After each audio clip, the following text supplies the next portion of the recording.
Chapter 17. Today's exercise will be a little different than what you're used to, Theodore announced.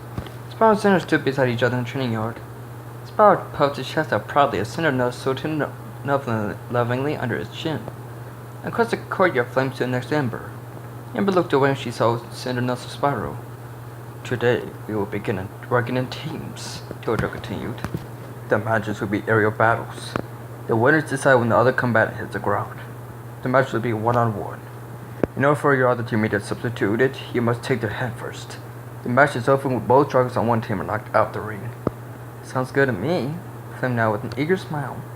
He was especially glad to finally be outside again and be able to move around after being cooped up for so long. Right, Amber? He turned to see her sort of gazing after herself.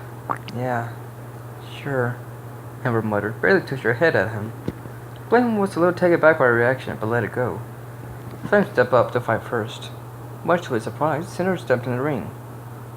Ember, do you want to trade spots? Flame asked hesitantly over his shoulder. Ember didn't respond. Ready? Tudor raised a wing. Ember? Begin! Tudor flapped his wing once and Cinder charged. Flame barely had enough time to take the sky as Cinder skimmed over the ground. Cinder beat her wings once and shot straight up after him. Flame was completely on the defensive end of the skirmish. He spun around, spat 3 fireballs at Cinder to give himself the edge. Cinder spun into a barrel, the flames nearly missing her. Flame's eyes grew wide. Son of a... He banked upwards into a loop, blowing fire as he went. Cinder flew straight into the blazing trail he left and blew the flames out of her way. Flame turned to face her again and spat another ball of fire. Cinder unleashed a whirlwind from her jaws and sent Flame spinning towards the ground. Flame saw the cement rushing up to meet him. In the last desperate attempt to stay in the game, he spewed a ball of fire, which exploded upon impact with the ground. The force was enough to send the fire breather back into the air, and Cinder backlined to change her direction. Amber watched Cinder as she chased after Flame, deflecting every one of his attacks she threw at her. She looked down at Spyro, who was busy watching the match himself. Amber sighed sadly. She wished that she had said what Cinder had before it was too late. Now, even when Spyro was so close to her, he seemed so far away. Ember was so deep in thoughts that she didn't even notice Flame calling after her. Flame dove towards Ember with Cinder in hot pursuit. The fire breather extended his claw to Ember, hoping to reach her in time. Cinder opened her mouth and blew a gust of wind that sent Flame careening out of control. He spun head over heels and sent full force at Ember. Ember! Ember, are you okay? Flame's voice seemed to come from a great distance away. Ember, can you hear me? The pink dragon has groaned in pain. She opened her eyes to find the world around her a blur. Ember! Flame smiled, and overjoyed that she was awake again.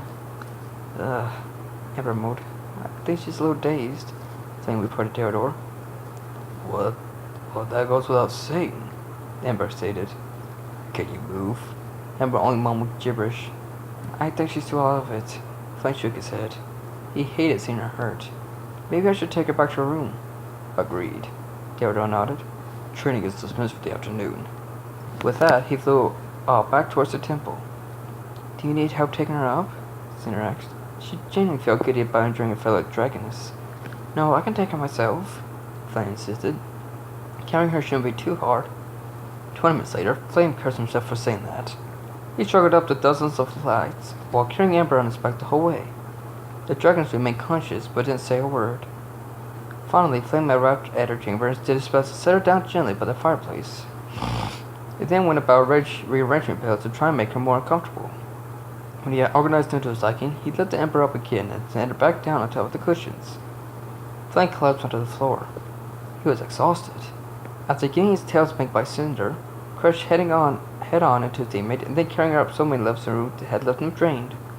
But now wasn't time to be thinking about himself. After a couple deep breaths, he stood up on wobbly legs and turned towards the door. All of a sudden, something grabbed his leg and he fell hard onto the floor. Flame looked by as Amber had wrapped her tail around his leg, accidentally tripping him. Don't go, she whimpered. Stay with me. Please. You don't want some water or anything to help you feel better? Flame stammered. Amber shook her head slightly. Well, okay. Flame shrugged nervously. He walked over and laid down in front of Ember. The pink dragon sighed and stared at Flame. Flame looked at how empty her eyes looked. The eyes that he had seen full of energy before were now so lifeless that Ember seemed like a zombie. Ember watched as Flame stared at her. Slowly his eyelids began to droop, and it wasn't long until her opponent was sound asleep. Amber sighed to herself and let her eyelids pull the blanket of sleep over her eyes. But she knew that she wouldn't be seen for most of the day. Flame woke to the sound of fire crackling in Amber's fireplace. He turned slightly and opened his eyes to see Amber resting beside him, just centimeters from his face. Flame's face burned red, seeing Amber this close to him. He turned again nervously and released a small puff of smoke from his nostrils. The discharge tickled Amber's nose and she sneezed. The dragon opened her eyes to see if Flame had awoke.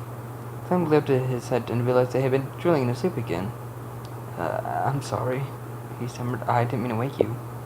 It's okay, Amber muttered plainly. I wasn't asleep anyways. Oh. Flame stopped and wiped his mouth. Both dragons sat up on their haunches and spent a few minutes just staring at the fireplace. Are you hungry at all? Flame accidentally dropped in silence. I could get you something to eat. Amber remained silent. Flame's wings drooped slightly and he turned back towards the fire. After another moment passed, he turned back to her. Amber, are you okay? I don't know. Amber answered after a brief pause. I don't know. Do you want to talk about it? Amber shook her head. Is there anything I can do to help? Amber just lowered her gaze and shrugged. Seeing that he wasn't going to get straight answer today, Flame just decided to give up. After watching the wood burn in the fireplace, Flame added in one more comment. If there's anything I can do to help you... He turned to face her. Just say... Amber cut him short. Flame's eyes grew wide as Amber pressed her lips hard against his.